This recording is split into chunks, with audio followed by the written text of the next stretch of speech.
banyak duit. Iya toh? Untuk apa banyak duit tapi hidup singkat?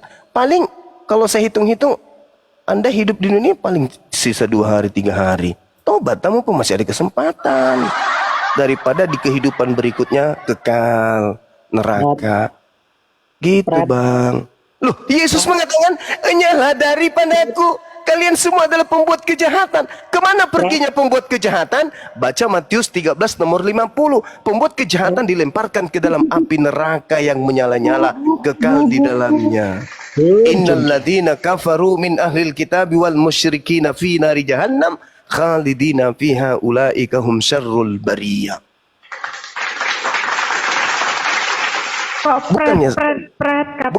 Bukan saya mau menghina saudara, enggak. Beruntunglah kalian ini, saudara-saudara Kristenku yang dibawa.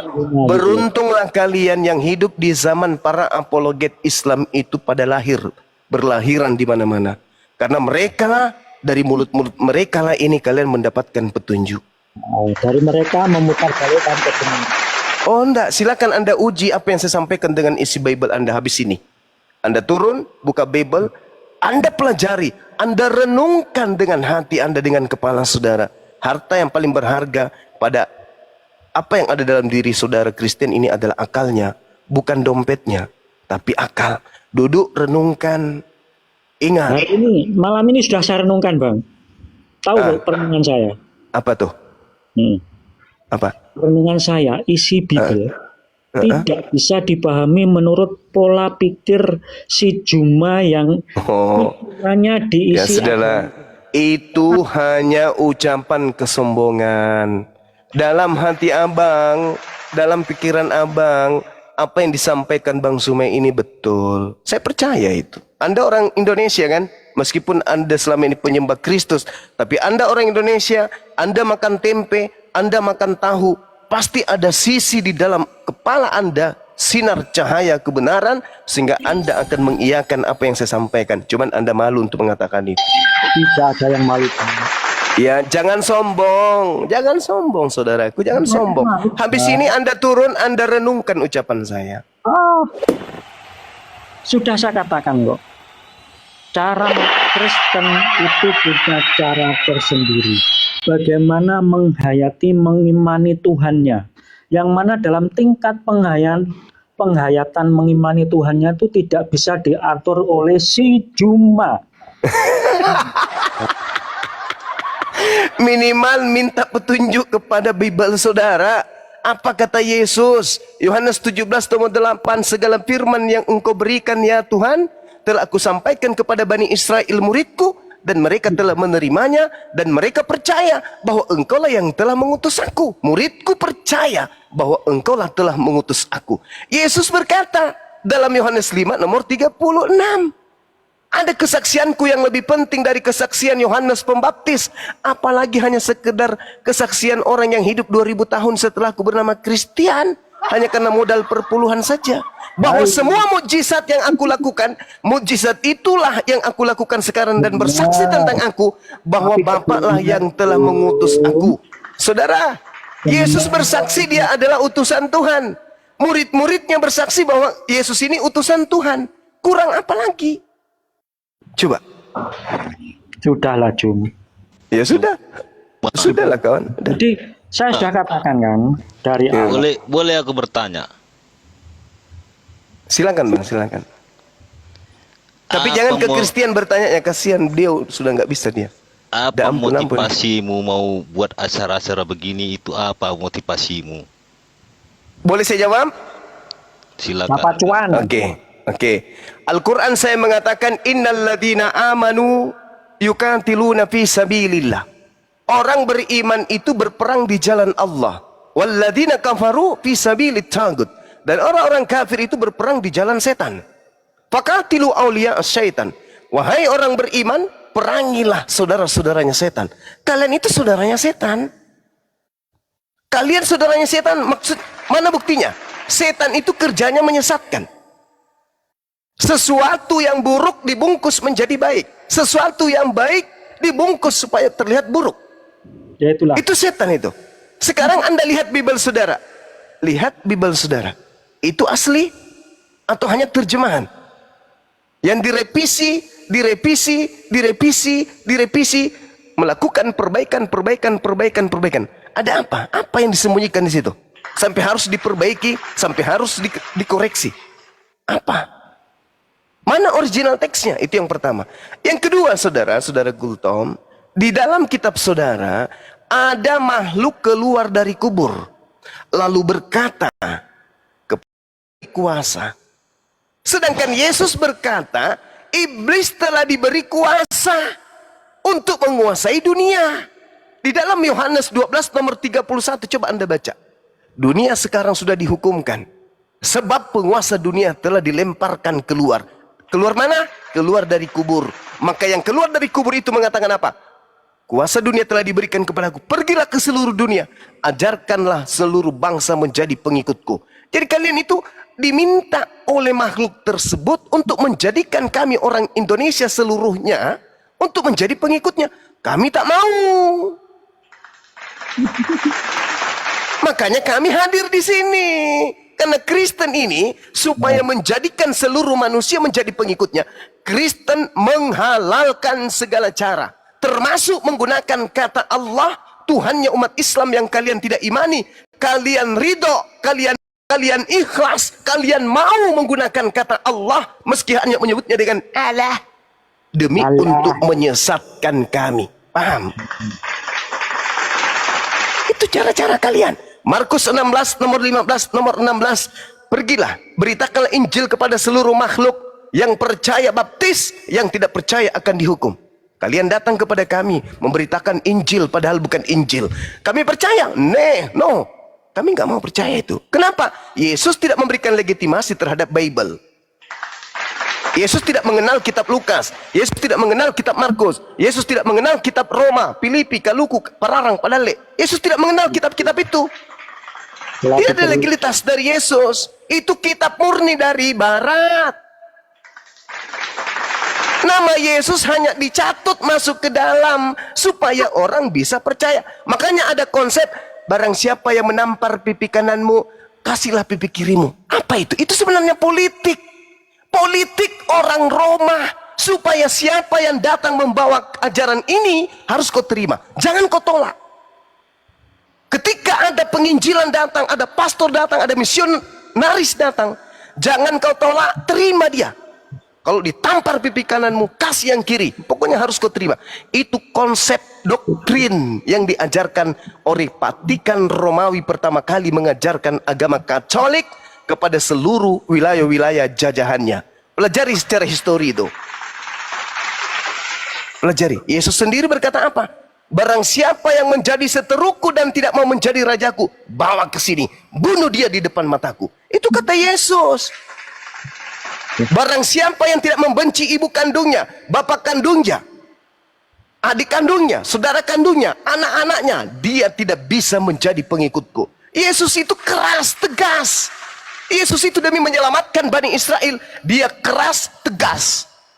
Datang kalian, barang siapa yang menampar pipi kananmu, kasihlah kirimu. Coba, kau susun pendetamu besok di Senayan, undang saya biar ku tampar satu-satu. Ajaran teoritis yang bullshit, yang tidak rasional. Saya buktikan ya, ajaran Kristen itu kasih atau tidak. Saya buktikan, saya ini pelaku sejarah yang akan dikenang oleh seluruh rakyat Indonesia sampai keturunan kesekian. Saya mengadakan acara Islam di wilayah saya sendiri, di tempat saya sendiri. Tiba-tiba datang kristenisasi pelacur agama, membawa kado berupa baju kaos tertuliskan ajakan menjadi Kristen. Saya tolak. Kenapa? Karena yang datang membawa itu adalah penyesat, penista bernama Lina Tidak Jaya. Datang menyidak kami yang sedang mengadakan ajaran Islam internal agama kami adakan. Datang bawa baju kaos. Lalu baju kaos itu saya tolak dan saya bakar. Saya dilaporkan polisi. Ini ajaran terasi, bukan ajaran kasih. Ajaran terasi kok maksa kali orang mau jadi pengikutnya. Sampai dia datang bawa baju kaos. Baju kaosnya saya tolak. Itu kan sudah diberikan kepada saya kan. Sesuatu yang sudah kita berikan kepada orang lain, itu adalah hak siapa yang kita berikan. Saya ambil, itu hak saya. Saya mau pijak, saya mau ludahin, saya mau kencingin, saya mau berakin, saya mau bakar, itu hak saya, karena itu sudah punya saya. Kok saya dilaporin? Ajaran kasih tak sampai. Gitu saudara. Jadi kalau Anda bertanya kenapa harus ada? Yes, harus ada supaya anak-anak Islam di negara ini terlindungi dari ajaran penyembah Kristus. Sedangkan Yesus mengatakan waspadalah kepada Kristus. Kristus palsu yang menyesatkan banyak orang. Paham sampai sini? Kalau tidak paham, silakan pertanyaan berikutnya. Paham. Nah, gitu kalau dong. ukur kebenaran apa yang diomongkan cuma. Syukran. Cuma. Ya, iya kawan. Kau bilang kau sudah belajar kitab Injil kan? Bible yang saya pelajari. Injil sudah ada. Injil itu Oke, kitabnya Bible. Nabi Isa. Ya. Kau anggap Bible kami itu salah di matamu. Loh, kalian yang menyalah-nyalahi isi Bible kalian, kok jadi saya yang salah? Saya menguraikan bahwa Yesus tidak mengenal kitab saudara. Kitab saudara itu aslinya berbahasa Greek, bahasa Yunani yang muncul di Indonesia. Bukan bahasa itu, bahasa Tanya sama Indonesia. kau sudah belajar itu semua? Saya sudah baca, saya sudah pelajari. Sudah pelajari. Iya. Nah, kalau kau anggap itu Bible kita salah, coba kau perincikan Bible yang benar itu gimana? Hei, saudara, saya tidak pernah mengatakan Bible Anda salah. Dari dulu-dulu saya sudah mengatakan Bible Kristen itu benar. Benar-benar bukan firman Tuhan. Iya. Itu Yang firman Tuhannya tuh macam mana? yang Coba datang kepada perincikan. Nabi Isa. Iya, perincikan satu persatu. Itu kitabnya Bani Israel datang kepada Nabi Isa, bukan kitab saya. Baca Markus 1 nomor 14. Yesus datang ke Galilea ketika Yohanes Pembaptis ditangkap. Dia mengajarkan Injil Allah. Hei, itu datang. Yesus tidak mengajarkan datang ke Galilea dan mengajarkan Markus, mengajarkan kitab Yohanes, mengajarkan kitab Roma, Galatia, nehi mericik tumberjahe. Yesus Ya, tidak terus mengajarkan yang benarnya buku-buku gimana? itu. Hah? Terus yang benarnya gimana, Juma? Yang benar itu adalah Anda baca Yohanes 17 nomor 8. Segala firman yang engkau berikan kepadaku telah aku sampaikan. Artinya apa? Sebelum muncul kitab-kitab kalian, menurut penelitian kesaksian yang tidak diketahui siapa namanya, yang bersaksi kepada penulis buku Yohanes, tertulis dalam Yohanes 21 nomor 24 dan 25, dia mengatakan bahwa Yesus sebelum terangkat ke langit, segala firman telah ia sampaikan kepada muridnya. Dan rangkuman segala firman yang diterima muridnya menghantarkan murid-murid Yesus mengimani Yesus sebagai utusan Tuhan. Bentar cuma, bentar. Baca Bible kalian. Saya bingung dengan Juma. Oh, harus bingung. Bingung. Tapi ngomong, dengarkan kok Juma kalau ngomong. Iya, baik. Bingungnya gini Juma. Ya. Tadi berkata Yesus tidak melegalisasi kitab Matius, Markus, Betul. Lukas, Yohanes. Betul Tapi sekali. kenapa kok comot-comot ayat itu? Baik. Bingungnya gini Juma. Ya. Tadi berkata Yesus tidak melegalisasi kitab Matius, Markus, Betul. Lukas, Yohanes. Betul Tapi sekali. kenapa kok comot-comot ayat itu? Saudaraku, Udah dijilat hei, lagi. saudaraku, untuk membuktikan sebuah uang itu palsu atau tidak palsu, yang kita kaji adalah uang palsu itu. Untuk menguraikan uang itu palsu atau tidak, uang palsu itulah yang akan menampakkan kepalsuannya sendiri. Ketika saya mengutip isi daripada Bible saudara, ingat, jangan kamu sia-siakan upaya Lukas, Theophilus yang mulia. Banyak orang yang menulis tentang peristiwa-peristiwa kejadian-kejadian yang terjadi di antara kita. Maka saya terpanggil untuk menyusunnya kembali. Jadi Lukas melakukan penyusunan berita-berita yang telah terjadi. Tapi sepalit apapun, sesahih apapun cerita yang disusun oleh Lukas, itu bukan firman Tuhan. Saya nih memberitakan kepada saudara Bible, saya ambil data ini ke data ini, data ini ke data itu, bukan memberitakan firman, tapi memberitakan peristiwa yang terjadi berdasarkan catatan wartawan Lukas, wartawan Markus, wartawan Paulus, dan seterusnya. Cobalah loncatan berpikirnya itu sedikit dinaikkan. Jangan cuma bisa perpuluhan aja. Begitu saudara, pendeta Christian Jupri yang unyu-unyu. Silakan. Jangan kalian ini tidak sunat hati. Sunatkan hati. Lembutkan hati kalian. Ingat, seorang pengacara, ya, penasihat hukum, bukan dia yang punya lahan, bukan dia yang punya tanah, dia bukan punya harta. Tapi ketika dia menjadi penasihat hukum, dia lebih menguasai materi yang ada daripada si pemilik tanah itu sendiri. Inilah yang terjadi dengan kalian Kristen. Kalian yang punya kitab, tapi karena kalian hanya dasar dogma doktrin dari pendeta di gereja, kalian tidak ada waktu untuk mengkaji secara akal naluri Bible itu. Kamilah yang terpanggil karena demi keselamatan kalian. Karena Al-Quran kami mengatakan, ud'u ila sabili rabbika bil hikmah. Ajaklah mereka, serulah mereka kepada jalan Tuhan dengan cara yang baik. Kan begitu kawan. Makanya saya sangat-sangat suka kalau ada orang Kristen datang tidak menghujat. Karena kesempatan saya untuk menyampaikan kebenaran yang tertulis di dalam Bible itu sendiri. Coba, saya katakan begitu kan. Kesempatan saya untuk menyampaikan kebenaran yang ada di dalam Bible itu sendiri. Coba, kurang apa lagi Bang Suba? Kebenaran yang ada di dalam Bible itu sendiri. Aku sampaikan kebenaran sebagai alur cerita yang ditulis oleh para wartawan. Bukan kebenaran firman Tuhan. Gitu maksudnya. Oke, bagian dapur tolong bikin anu dong, kopi campur masako dulu. Capek aku ini. Ada Ustaz Napi, silakan.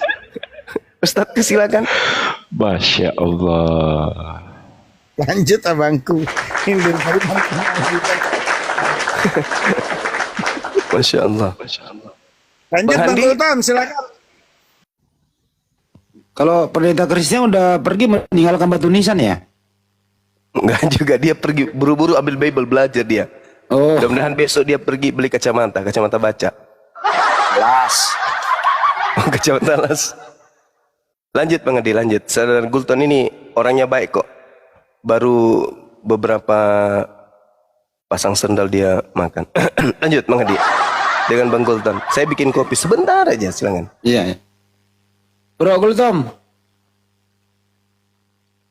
Tapi nggak bicara dia Bro Gultom, gimana sih? Lanjut.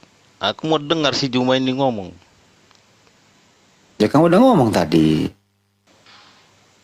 Enggak, dia yang diambil itu berapa baris yang diambilnya, yang disalahkan itu 67 baris. Yang diurainya di sini berapa baris? 67. Saudara, silakan Anda baca Bible saudara. Datanya surah apa, nomor berapa, bab berapa, silakan Anda bacakan di sini. Saya akan membantu Anda untuk memahami dan akan saya berikan referensi dari data-data Bible yang data-datanya juga dari Bible. Contoh misalnya, Yesus berkata dalam Yohanes 15 nomor 24, aku diutus hanya kepada domba yang hilang dari umat Israel. Nah itu ucapan Yesus tuh. Apa kisi-kisi pembandingnya? Matius 5 nomor 10, Matius 10 nomor 5 nomor 6. Yesus berpesan kepada ke-12 muridnya agar jangan ke bangsa lain. Masih ada nggak kisi lain? Ada. Jangan menurut Yesus Bang. Menurut Paulus, oke. Galatia 2 nomor 8. Petrus diutus kepada orang-orang yang bersunat. Aku Paulus diutus kepada orang-orang yang tidak bersunat. Sinkron kan? Jelas bukan? Galatia 1 nomor 15, 16. Aku diutus kepada orang-orang non-Yahudi. Berarti murid-murid Yesus tidak ke bangsa lain. Yang ke bangsa lain itu Paulus. Nah sekarang pertanyaannya, adakah Yesus mengajarkan muridnya keluar dari bangsa lain? Keluar ke bangsa lain? Adakah? Tidak ada. Nah, nanti kemudian muncul sanggahan. Di tahun 52 Masehi, ketika Paulus menuju ke Damsik, tertulis dalam Kisah Para Rasul 9 dan Kisah Para Rasul 22, ada sosok yang datang kepada Paulus berupa cahaya. Sedangkan Yesus berkata dalam Lukas 10:18, waspadalah, aku berkata kepadamu, aku melihat iblis jatuh dari langit ke bumi berupa cahaya. Cahaya datang kepada Paulus. Lalu cahaya itu berkata apa? Akulah Yesus yang kau aniaya. Nah, sedangkan Yesus sebelumnya sudah berpesan nih kepada muridnya, waspadalah kepada Yesus palsu yang datang kepadamu dan berkata, akulah Mesias. Berarti ada Mesias datang setelah Yesus terangkat ke langit. Sedangkan malaikat berkata kepada orang-orang yang ada pada masa itu, pada saat Yesus terangkat, di dalam Kisah Para Rasul 1 nomor 11, malaikat berkata apa? Yesus yang kalian lihat terangkat ke langit akan datang kedua kalinya ke bumi ini sama seperti engkau melihat dia terangkat ke langit. Ketika dia terangkat ke langit, dia akan datang ke bumi sama seperti ketika dia terangkat ke langit, lengkap dengan jasadnya. Sedangkan yang datang kepada Paulus ada jasad enggak? Enggak ada. Aku datang nanti dengan jasadku. Di mana Yesus mengatakan aku datang nanti dengan jasadku? Baca Matius 24 nomor 27 dan nomor 30.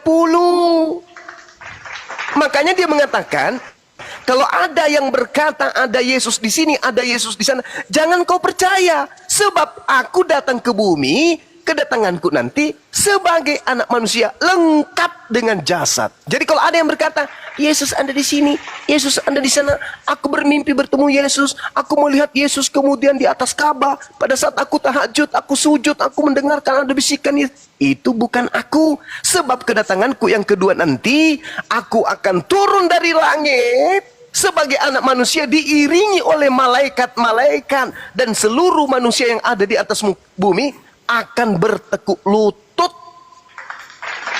Semua manusia ini akan tahu ketika Yesus sudah datang, seluruh manusia akan tahu. Orang yang lagi tidak sempat cebok kalau Yesus datang.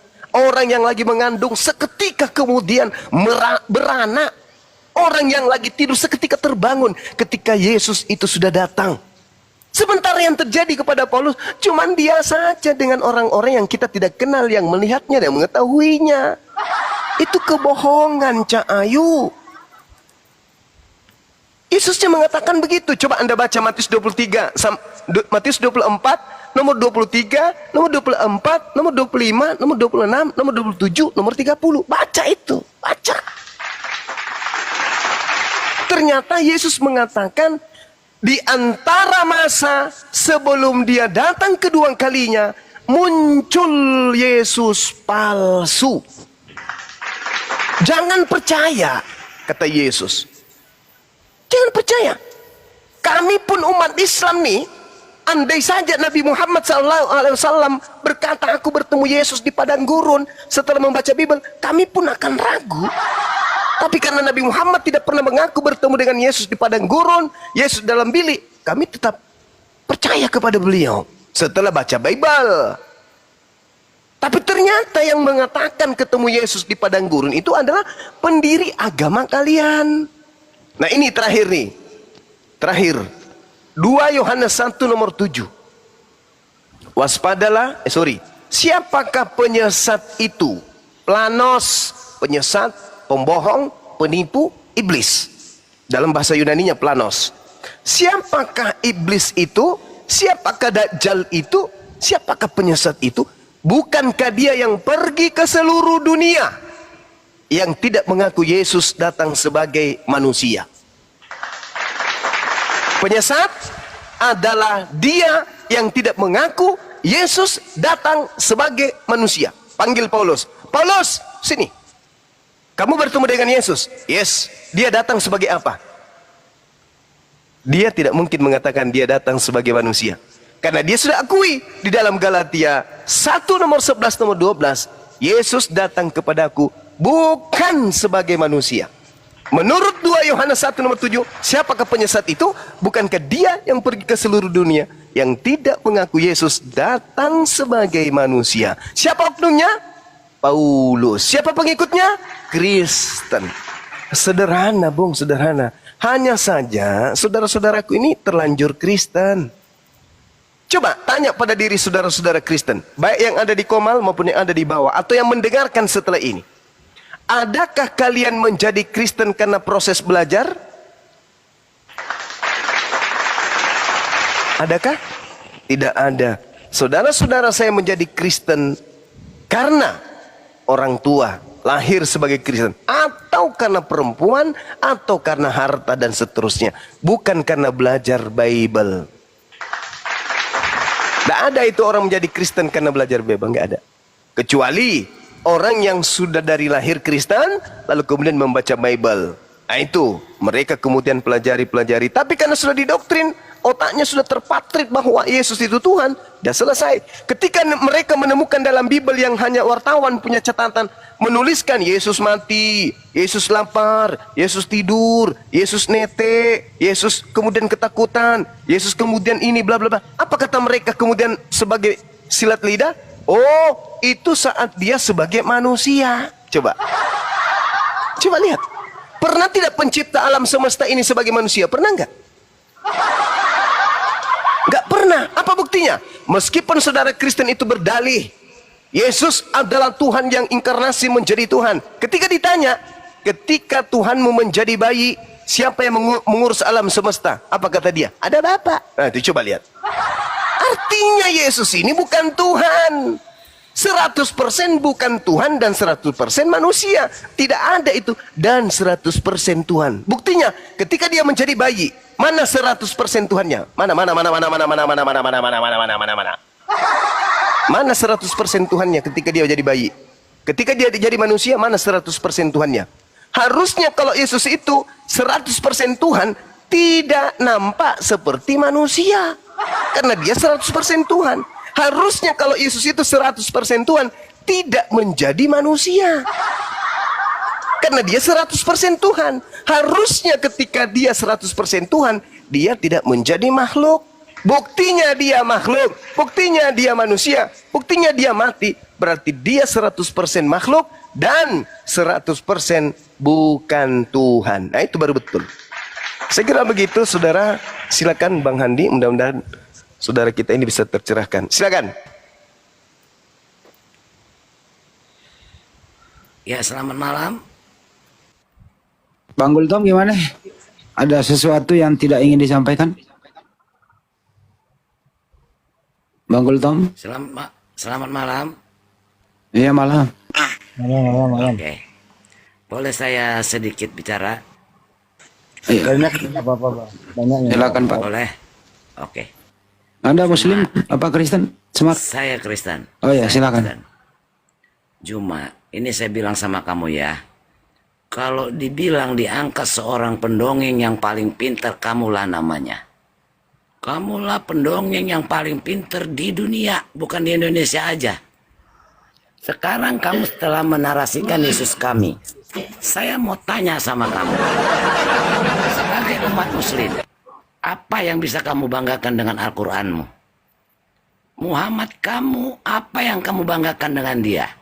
Dia mengawinin anak kecil.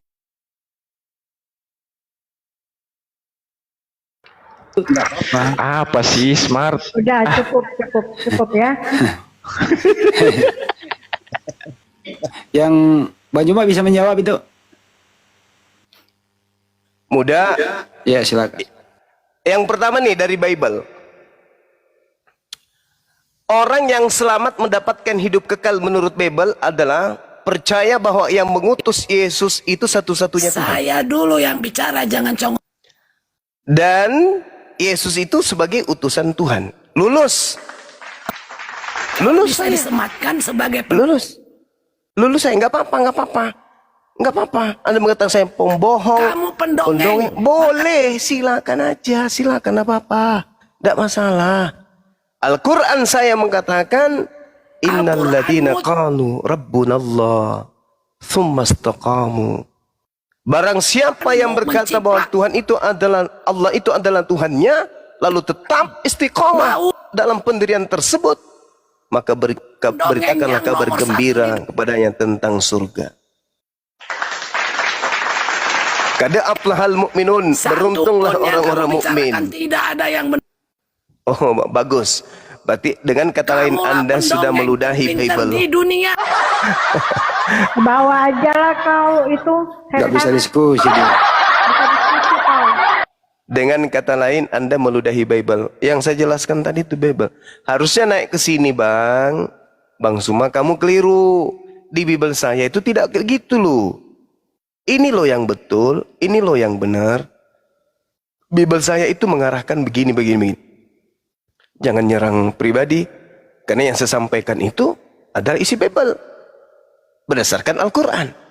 Wa iyad'una illa syaitanan marida. Ya kan? Yang mereka sembah itu adalah setan yang durhaka, setan yang terkutuk. Sedangkan Paulus tegas mengatakan Galatia 3 nomor 13, Kristus. Nah coba, Kristus lagi tuh. Kristus kan yang dikatakan, bukan Yesus kan? Kristus. Sementara Yesus mengatakan waspadalah kepada Kristus yang palsu. Kristus telah menebus Kristen dari kutuk hukum Taurat dengan jalan menjadi kutuk. Dari sini aja ini sudah bohong Paulus ini. Sudah bohong. Kenapa bohong? Nih saya sampaikan pelan-pelan. Hukum Taurat itu tidak berlaku kepada bangsa Kristen. Tidak berlaku kepada orang di luar Yahudi. Mazmur 147 nomor 19 nomor 20. Tuhan mengadakan perjanjian baru kepada Bani Israel, Bani Yehuda. Yesaya 31 nomor 31 sampai 33. Nah, perjanjian baru Tuhan ini kepada Bani Israel dan Bani Yehuda, Tuhan tidak berikan kepada bangsa lain. Sehingga kebohongan terkuak kemudian ketika Paulus mengatakan Kristus telah menebus Kristen. Kristen ya, kita ya. Karena kami tidak, Kristen aja. Kristus telah menebus Kristen dari kutuk hukum Taurat. Sejak kapan hukum Taurat itu berlaku untuk Kristen? Coba, ada orang mati demi menebus undang dasar negara Republik Indonesia. Lalu kemudian ada orang ke Singapura. Teman-teman, kumpul. Ada apa, Cak Ayu? Kita telah dibebaskan dari undang-undang dasar negara Republik Indonesia. Tahu? Itu undang-undang untuk warga negara Indonesia, Pau. Kenapa kita yang dibebaskan dari sana? Kan tuyul. Kristus telah menebus kita dari kutuk hukum Taurat. Sejak kapan hukum Taurat itu berlaku untuk orang Kristen? Imamat 11 nomor 7. Janganlah engkau makan babi, karena itu haram bagimu. Perintah itu, larangan itu untuk siapa? Ya untuk orang Yahudi, Cak Kangkung. Kalau orang Kristen mau makan babi, mau tidur sama babi, mau mandi sama babi, mau bermain dengan babi, tak ada larangannya di Taurat untuk orang Kristen makan babi, Paman. Hukum itu hanya untuk Bani Israel saja. Kuduskanlah hari Sabtu.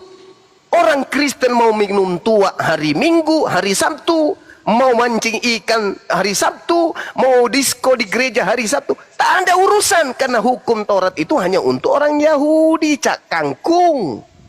Kenapa kalian yang sibuk? Dari situ aja muncul kesesatan, nampak kesesatan itu bagi orang yang berakal sehat. Kristus telah menebus kita dari kutuk hukum Taurat. Emang kapan hukum Taurat itu berlaku untuk kita?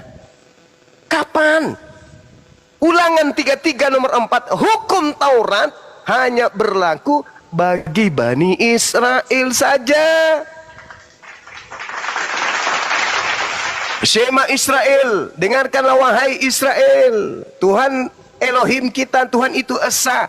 Jadi kalau orang Kristen mau menuhankan 10 Tuhan, 50 Tuhan, 100 sembahan, selama dia hidup berdampingan dengan Bani Israel dan tidak ada hukum itu untuk dia, mau dia menyembah celengan, nyembah kemudian knalpot Mio, mau menyembah kondeknya Tante Maria, tak masalah, karena hukum itu hanya untuk kepada Bani Israel saja.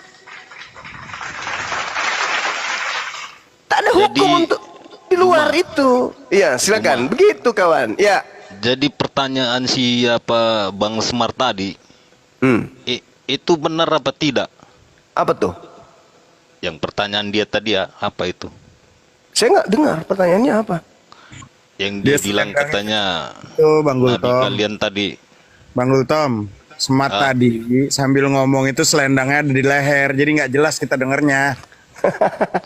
Ya dia bilang tadi begini. Nabi kalian cabul katanya. Itu benar atau tidak? Coba tunjukkan dalilnya di mana Nabi Muhammad cabul. Astagfirullahaladzim, ya Allah ya Karim.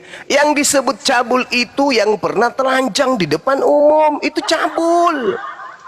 Yesus pernah ditelanjangin, bahkan sampai hari ini orang Kristen penuh dengan penghinaan terhadap Yesus, membuat patungnya dengan cabul. Itu fitnah yang muncul belakangan. Sejak kapan Nabi Muhammad cabul? Na'udzubillah summa na'udzubillah. Kalau itu terjadi, maka Jazirah Arab tidak akan mungkin percaya kepada beliau, orang terpercaya dan orang suci tersebut. Itu cuman kemudian hembusan penyesat-penyesat di luar Islam di zaman sekarang ini.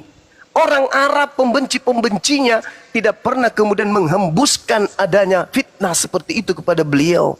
Cari literasi, tidak akan pernah Anda temukan itu. Itu hanya pandangan orientasi barat untuk supaya menutup kupingnya orang-orang yang telah disesatkan agar tidak mendengarkan Islam, agar mereka tidak masuk Islam. Karena iblis tidak mungkin membiarkan orang-orang yang sudah terlanjur dalam pelukannya keluar dan menuju kepada Islam. Maka segala macam tete bengek yang bisa mereka fitnahkan kepada Rasulullah, itulah yang didengarkan oleh mereka yang minim literasi, yang awam, tidak mengerti tentang Islam. Di mana Nabi Muhammad itu cabul? Tidak pernah. Tapi dengar kabar itu ya, Nabi Muhammad itu katanya kawin berapa kali gitu. Loh, Yesus itu berasal dari istri keempatnya Yakub loh. Daud memiliki istri 600, ada 100. Salomo. Dan Yesus berasal dari keturunan ya maaf sekata ya, kalau di dalam Bible itu jelas itu. Yesus berasal dari keturunan poligami. Kakeknya Salomo, istrinya 1000 ayu.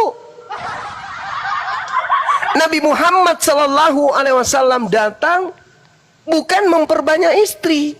Nabi Muhammad SAW datang mengurangi istri. Yang tadinya ratusan, yang tadinya tidak terhingga, ketika dia datang, konsepnya kemudian dibatasin. Bagi umatnya cukup 1 saja. Di dalam kitab kalian, di dalam kitab Taurat pun, atau kitab Perjanjian Lama, dan bahkan di Bible Perjanjian Baru, tidak ada cukup 1 istri, dalilnya nggak ada. Bahkan Anda kalau lihat di dalam Lukas 18 nomor 29 sampai nomor 30, apa kata Yesus? Barang siapa yang meninggalkan istrinya karena Allah, maka dia akan mendapat berkali lipat di dunia ini sekarang juga. Kenapa kalian tidak melakukan apa yang Yesus ajarkan? Bahwa bisa berkali lipat istri. Kenapa? Karena kalian terlalu serakah dengan harta dunia. Kalian tidak mau menikah wanita lain. Kalian tidak mau berbagi dengan wanita lain. Kalian lebih suka 1 istri, tapi kondom penuh di dompet. Itu yang kalian mau. Makanya saya katakan, agama yang melarang poligami itu adalah agama yang secara tidak langsung melegalkan persinahan. Itu pasti, itu pasti. Pasti, saya pastikan. Makanya dalam agama kalian itu bukan hanya sekedar zina dengan seorang lawan jenis. Bahkan saking bosannya dengan lawan jenisnya, dilegalkan juga sejenisnya. Makanya saya katakan, agama yang membenci poligami, membenci yang halal, karena poligami itu kan halal tuh. Misalnya nih, Bang Suma nikah, punya istri 1. Kemudian saya suka kepada seorang wanita lain. Dan wanita itu juga suka sama saya. Karena saya takut berzina, saya menikah. 2 istri saya. Tapi halal. Halal. Tapi kalau orang Kristen, 1 istri. Setiap kali kalau di rumah. Wah, pokoknya kalau pulang ke rumah, pura-pura lunglai. Aduh, mah capek. Capek apa? Capek naik kuda-kudaan barusan. Pura-pura capek kerja. 1 istri keluar dari rumah. Suka sama seorang wanita yang bukan istrinya. Wanita itu juga suka sama dia. Apa yang kemudian mereka lakukan? Apa yang kira-kira mereka lakukan? Mau kawin, mau nikah. Tak boleh, cuma 1. Katanya. Lalu apa yang mereka lakukan? Tanya pendeta Joshua Teu. Tanya pendeta Sarah. Apa yang mereka lakukan? Tanya Saifuddin Ibrahim. Apa yang mereka lakukan? Tanya pendeta-pendeta kalian. Apa yang mereka lakukan? Saking stresnya, mereka bikin Bible yang khusus untuk 3 huruf itu. Coba. Jadi agama yang membenci poligami itu adalah agama yang secara tidak langsung melegalkan persinahan. Jangan munafik deh. Jangan munafik. Kalau kami di Islam, kami suka kepada wanita lain, kami mampu adil, kami boleh menikah, halal. Tapi kalau di kalian, tidak boleh menikah lagi, cukup 1. Apa yang kalian lakukan? Kira-kira? Hehehe, cuman pandang-pandangan. Hehehe, cuman lirik-lirikan. Hehehe, tidak mungkin, mustahile. Mustahile. Silakan, Dinda Pera Estar, diambil alih dulu kelasnya, Dek. Saya masak air dulu. Buat kopi campur masako guruna. Yes, Siap. tahu kali. Ya ikhwan, assalamualaikum warahmatullahi wabarakatuh. Jadi Kores terpanggil untuk naik gitu kan? Waalaikumsalam warahmatullahi wabarakatuh. Lanjut Bang Kores. Iya, terpanggil untuk naik karena tadi ada yang menghujat gitu. Karena kalau udah menghujat, itu lampu hijau buat Kores membongkar aib agamanya, Tuhannya, berhalanya, dan seluruh yang ada dalam imannya. Itu udah lampu hijau untuk dibongkar-bongkar. Contoh begini kawan-kawan yang menghujat Islam. Jikalau memang benar Nabi kami yang cabul, kenapa konsumsi film porno terbanyak di dunia adalah negara-negara mayoritas agama Kristen? Kenapa bisa begitu? Jikalau memang benar Nabi kami ini cabul menurut kalian, lalu kenapa penyakit 3 huruf dan juga gay itu muncul di agama-agama yang menjadi negara yang dimana agama ini mayoritasnya Kristen? Kenapa bisa begitu? Coba dipikirkan kembali oleh kalian, baca kitab suci kalian baik-baik. Siapa sebenarnya yang junjungannya dan juga Tuhannya kalau berbicara tentang iman selalu kekawin atau zina gitu. Menyembah Tuhan yang benar disebut kawin, menyembah Tuhan yang salah disebut zina gitu. Kenapa beribadah kepada Tuhan disejajarkan dengan kawin dan zina? Coba dipikir ke sana gitu loh. Jadi jangan kalian menghujat kalau nanti berbalik kepada Tuhannya kalian sendiri. Ingat, di dalam Islam Allah berfirman di surah Asy-Syu'ara ayat 94 sampai 96, semua berhala-berhala yang kalian sembah itu akan jatuh ke dalam neraka dan bertengkar berkelahi bersama kalian sendiri. Sehingga nanti kami umat muslim ketika mendatangi neraka, kami akan melihat encos pukul-pukulan sama Christian Princess dan Alda. Itu yang akan kami lihat. Kenapa bisa begitu? Karena sudah terbukti di dunianya saja bejat. Suka ngerusuh ke agama orang, dibalikin marah-marah. Mereka lupa hukum tabur tuai di dalam iman mereka sendiri. Gitu. Lu menghujat, lu menabur. Dan ketika kami mengkonter, itulah tuayannya buat kalian. Dan ketika lu menuai, lu kira lu yang akan merasakan tuaiannya? Enggak, my bre. Yang akan merasakan tuaiannya, wahai para penghujat Islam, itu nanti anak-anak lu sendiri. Ketika nanti anak-anak lu, wahai para penghujat Islam, pulang sekolah, mereka menangis karena tahu bahwa ternyata surganya mereka mengawini Tuhannya sendiri. Itu yang terjadi.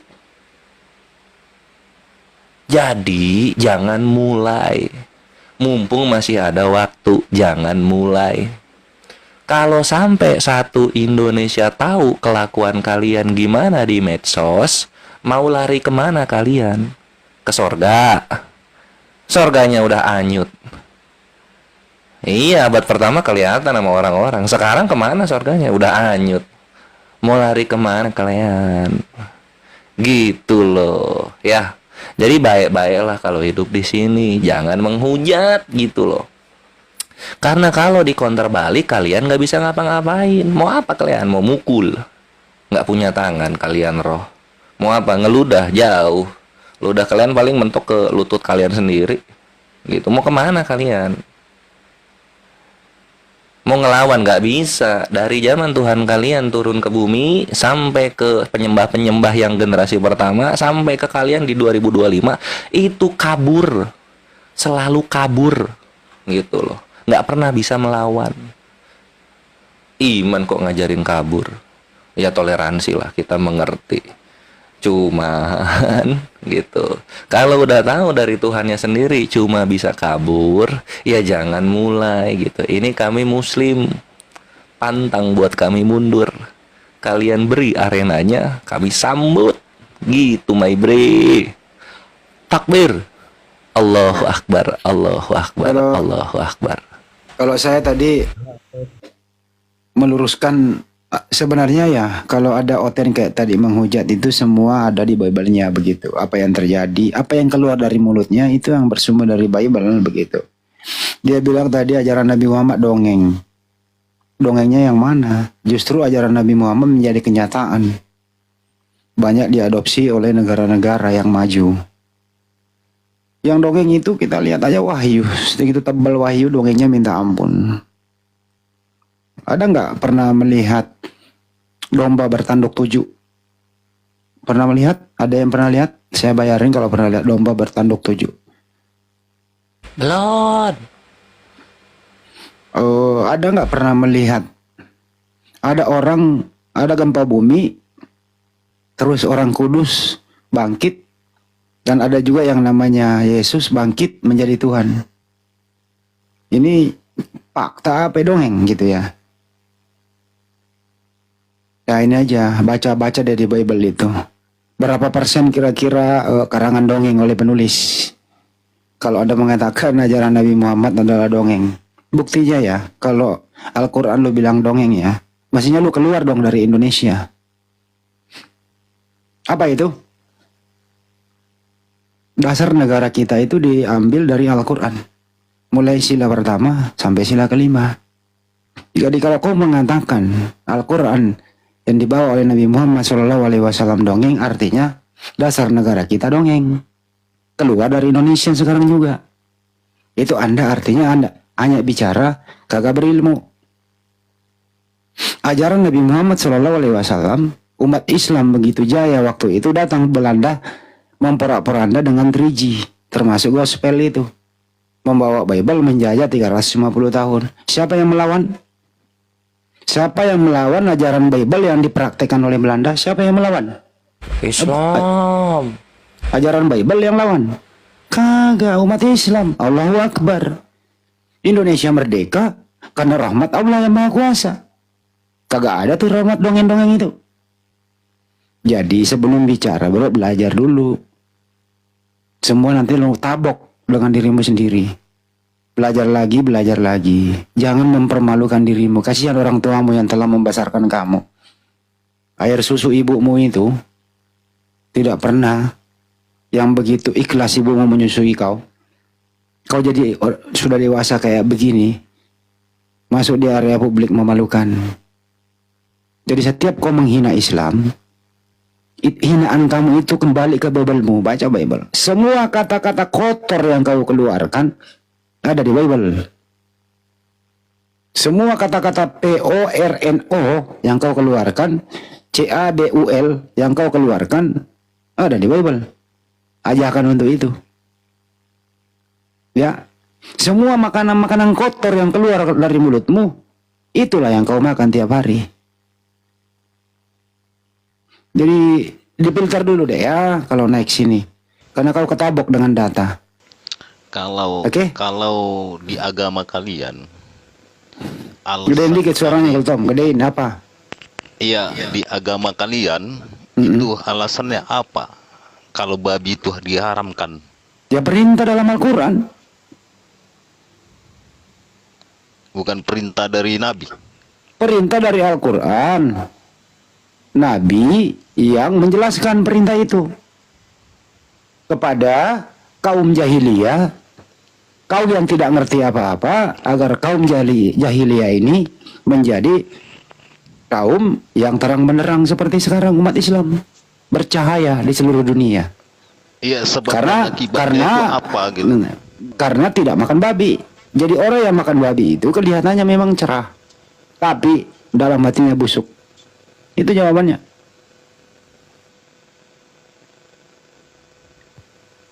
Apa lagi?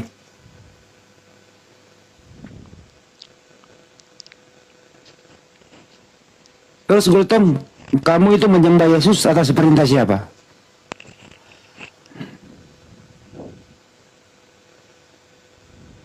Yesus. Di mana Yesus memerintahkan menyembah dirinya? 1, 2, 3, 4, 5, 6. Pendeta yang bilang. Oh, pendeta yang nyuruh lu, bukan Yesus. Lu jangan jual. Pendeta yang nyuruh lu nyembah Yesus. Nah, itu benar, tapi tidak ada datanya di Bible. Itu karangan pendeta. Ya, kali ini kau jujur, pendeta yang ngajarin lu nyembah yang keluar dari kubur. Iya, pendeta itu kan dapat ini firman. Dari mana datanya pendeta dapat? Tertulis di mana pendeta pernah membaca apa? Yesus menyuruh menyembah dirinya. Pendeta membaca apa itu?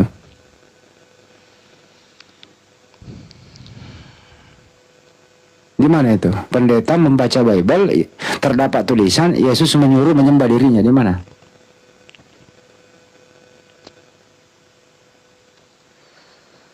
Diam lagi si Gultom. Ton, lu pakai akal bro, jangan doktrin dulu ah. Sian lu. Kau tuh masih orang baik, masih bisa difungsikan akalnya lah. Oke? Ambil lagi res. Oke. Jadi Gultom mau masuk Islam kapan? Langsung aja.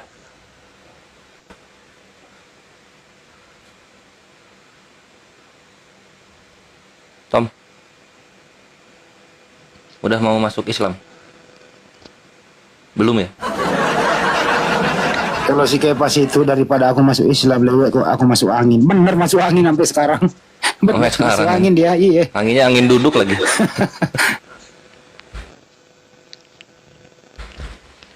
Terus yang menjanjikan kalian itu kalian masuk surga itu Nabi atau Tuhan? Ya Tuhan, ya Nabi. Enggak cuma janji dalam Islam itu, Tom. Buktinya udah ada. Ali Imran ayat 169 Allah berfirman, jangan kamu mengatakan orang-orang yang gugur di jalan Allah itu mati, karena sesungguhnya dia hidup di sisi Tuhannya dan mereka mendapat rizki.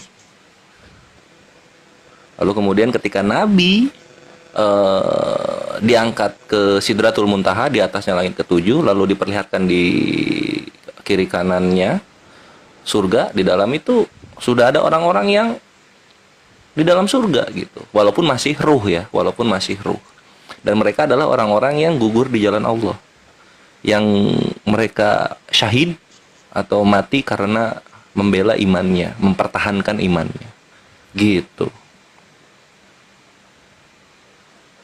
Nah, sekarang kalau misalnya kita balik, Tom, misalnya Yesus ini Tuhannya orang Kristen, mantap, oke siap, laksanakan komandan. Siapa orang Kristen yang menyembah Yesus yang sudah di sorga berada di sisi kanannya?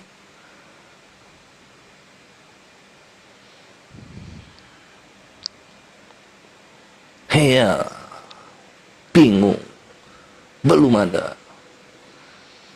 Gitu, Tom. Itu. Jadi kalau ngomong janji keselamatan harus berikut dengan buktinya gitu. Dari cerita Yesus naik ke sorga nggak bawa orang-orang yang percaya sama dia aja, gue udah sanksi dia Tuhan. Dari Yesus turun ke dunia melalui keperawanan seorang wanita aja, gue udah sanksi dia Tuhan. Gitu. Jadi ya, mari kita dengarkan iklan dulu, Tom. Silahkan Akhi Kaisar. Assalamualaikum warahmatullahi wabarakatuh. Waalaikumsalam warahmatullahi wabarakatuh. Jadi saya malam ini turun langsung melalui sungai-sungai Jordan dari Bukit Golgota karena saya mendengar ada penghujat tadi ya. Jadi kata-kata cabul, apakah kata-kata cabul yang ada di Bibelmu ini bisa diaplikasikan atau diajarkan kepada anak-anak di bawah umur seperti anak kelas 1 SD? Di Ulangan 23, satu orang yang hancur buah pelirnya atau yang terpotong kemaluannya. Kalau ditanya sama anak SD ini apa Pak?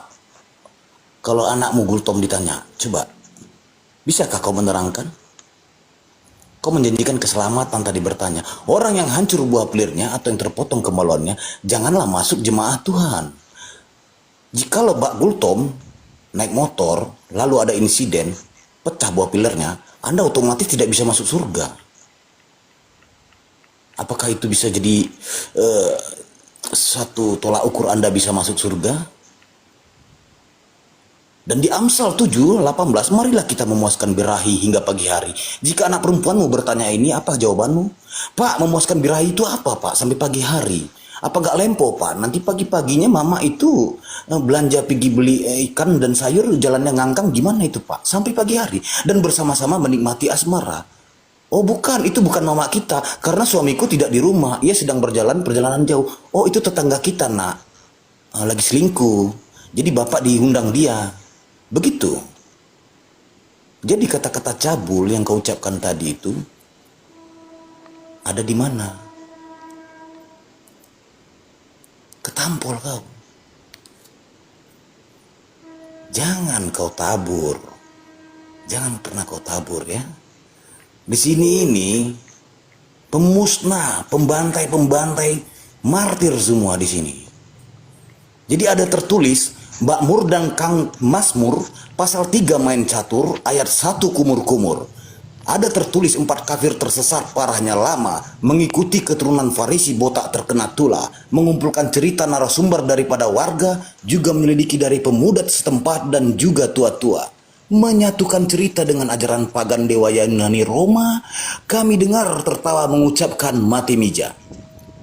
Ingat Gultom, apabila kalian melihat si botak pembinasa keji bertemu dan memakai namaku dengan ilusi, jangan ikuti, jangan imani dan jangan percayai. Tapi Gultom imani dengan dongeng cerita halusinasi. 1400 tahun yang silam sudah diinformasikan, hanya Al-Quran yang dapat menceritakan masa depan. Karena Al-Quran original asli firman Tuhan, bukan hasil konsili, clipping kerja kelompok dan karangan. Menyekutukan Tuhan dengan banyak ilahi, itu dosa yang paling tidak bisa diampuni. Contoh jelas yang kita lihat saat ini, Tuhan manusia mati dihidupkan kembali. Kafir berkata Tuhan datang menjadi manusia. Di lain sisi Anda bilang itu kehendak Dia. Kalau cuma bermain kata-kata bersilat lidah, Anda salah komal dan sudah gangguan jiwa. Percuma mulut besar kalau otak mengkerut. Kalau banyak cerita congor kau bau kentut. Jangan cerita kitab seperti benang kusut. Lompat sana ke habitat kau anak curut. Sudah jelas Yesus tidak pernah maha kuasa. Karena dia selalu berdoa sebelum meminta. Dia mengenal siapa yang mengutusnya. Kalian tidak mengenal siapa yang kalian sembah. Ingat, kafir diskusi jangan terlalu goblok. Karangan bebas hujatan jorok. Akhirnya seluruh isi otak kau mogok. Dan jawaban kau mentok, fix palu diketok, turun dan masih mau kau datang besok. Stay tune.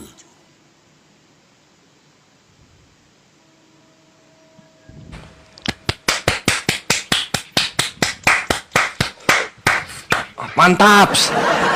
Semangat malam ini kawan. Lanjut Om, apa yang mau dibantah dari pantunnya? Walah. Kemarin itu memang sih aku sempat baca itu ya. Selama ini kan aku nggak pernah baca Alkitab. Jadi sempat ku baca memang di situ ada yang memang mengganjal, memang ibaratnya Tuhan itu manusia. Ya memang sih.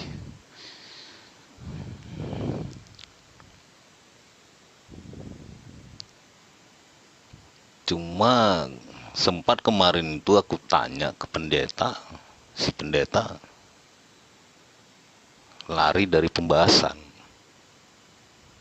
Pas lu nanya apa, si pendeta ini lari dari pembahasan? Ya waktu itu aku tanya, Tuhan itu manusia atau gimana? Aku bilang. Dia bilang Tritunggal.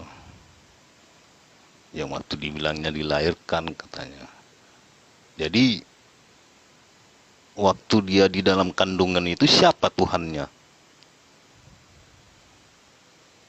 Dia bilangnya Yesus.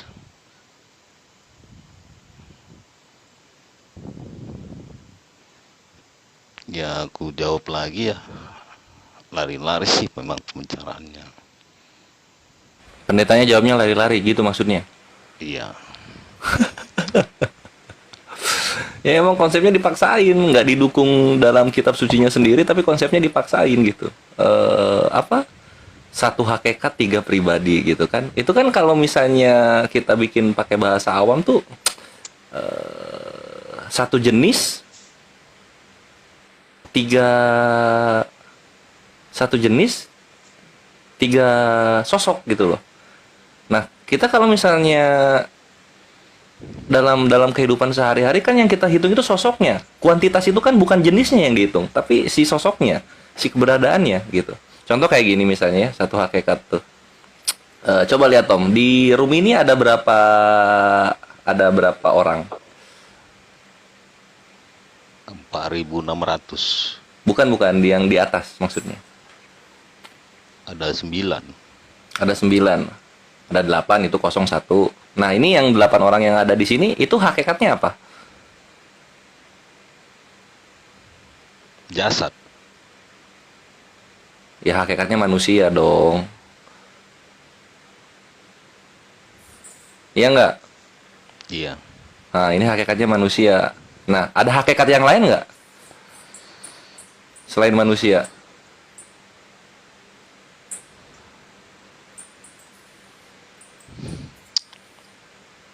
Nggak ada kan? Nggak ada. Nah, cuma manusia doang. Artinya satu hakikat dong. Tapi di sini kita ada berapa pribadi? 8. Ada 8 gitu. Nah, sekarang yang kita hitung di sini hakikatnya atau pribadinya?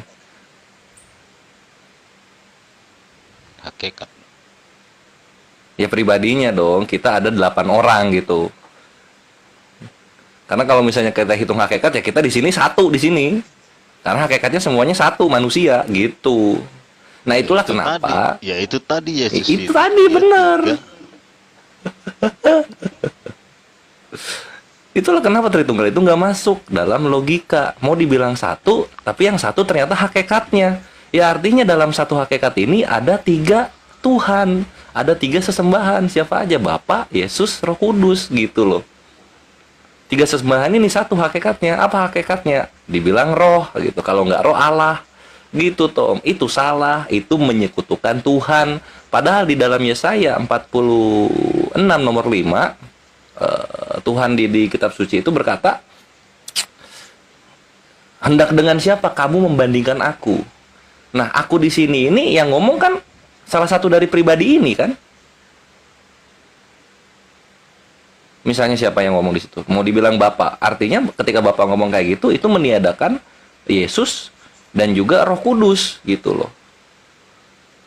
Bahwa cuma dia doang satu-satunya Tuhan, kayak gitu. Nah, itu kebenaran yang ada. Jadi kitab sucinya Gultom itu tidak mendukung secara teks literal dan juga secara pembahasan dari murid-muridnya ada konsep Tuhan itu pribadinya 3 gitu. Itulah kenapa Islam datang untuk meluruskan yang salah-salah di agama-agama terdahulu gitu. Ya, pernah aku dengar ini Bang Juma ini berbicara. Jadi di situ aku coba lihat di situ ya. Ya memang sih kita selama ini kan mendengar saja Tuhan itu Tritunggal.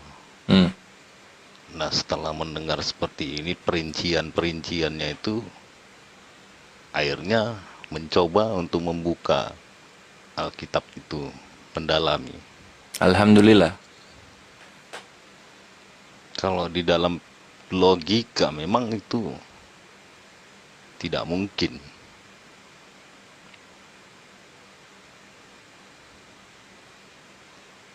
Ya, Tuhan itu manusia.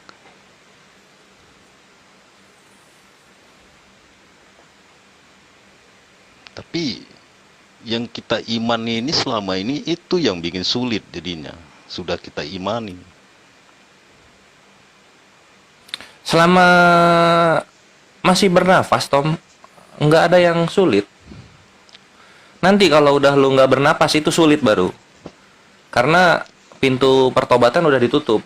Waktunya penghakiman itu kalau napas lu udah berhenti gitu. Jadi mulailah belajar latihan untuk meyakinkan diri lu bahwa ikuti nurani lu gitu. Jangan ikuti iman lu, ikuti nurani lu, pakai akal lu sehingga lu menemukan iman yang benar.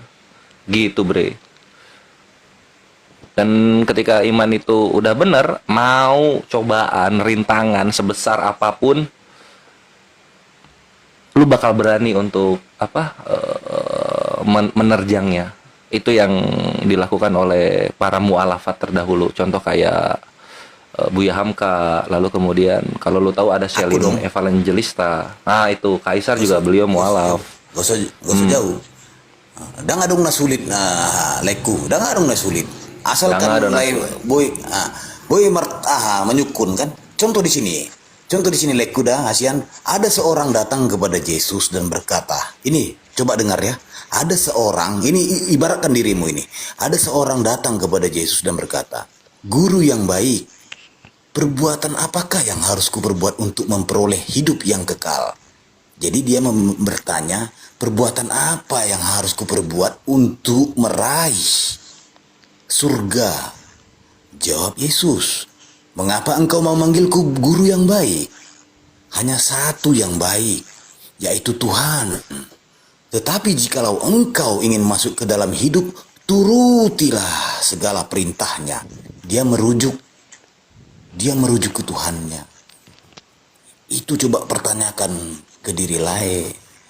Itu satu pertanyaan di diriku, tapi dalam artian ku buang dulu dogma dan doktrin ini sebelumnya. Idot tong, lanjut. Pangeran Kores. Pangeran Taliban. Nah itu Tom gitu. Dan yang terbaru nih selain Kaisar juga ya, yang lu lihat sebagai bukti hidup gitu. Yang terbaru kan Dr. Richard Lee juga bersyahadat, doi. Dia berani, orang-orang yang sudah menemukan mantap bahwa udah tahu bahwa Islam itu kebenaran, dia berani menerjang dan meninggalkan segala sesuatu yang menghambat perpindahannya kepada agama yang benar ini yang ada di belakangnya. Berani dia terjang itu. Dan sekarang insya Allah itu giliran lu, Gultom gitu. Jadi apa yang lu gundahkan, apa yang lu galau, silahkan tanyakan. Tapi insya Allah kami akan bimbing. Boleh bertanya ini. Mantap. Nah, menurut kalian, yang kalian bilang itu Tuhan Allah, itu di mana posisinya? Posisinya. Oke. Gurunda monitor ya. Udah habis dong kopinya dong, masa masih ini?